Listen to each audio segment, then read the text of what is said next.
এরা টাকা পয়সার মাধ্যমে পরীক্ষার্থীদেরকে নিয়োগ দেওয়ার প্রতিশ্রুতি দেয়, এরকম ধরনের নিউজ আমাদেরকে আসে। তার পরিপ্রেক্ষিতে আমি জেলা গোয়েন্দা শাখাকে আমরা নওগাঁ শহরের পোরশা রেস্ট হাউসের একটা আবাসিক হোটেলে পরীক্ষার্থী নিয়ে অবস্থান করছিল, সেখানে আমি তাদেরকে পাঠাই।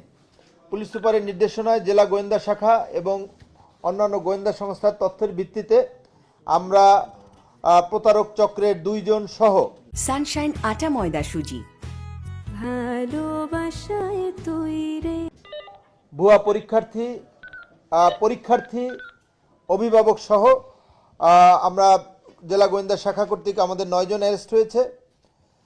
নওগাঁ সদর মডেল থানায় জেলা প্রশাসন অর্থাৎ ম্যাজিস্ট্রেট কর্তৃক এবং পুলিশের সহায়তায় সেখানে 9 জনকে অ্যারেস্ট করা হয়েছে, 8 জনকে অ্যারেস্ট করা হয়েছে এবং মহাদেবপুর থানায় 1 জনকে অ্যারেস্ট করা হয়েছে, মোট 18 জন।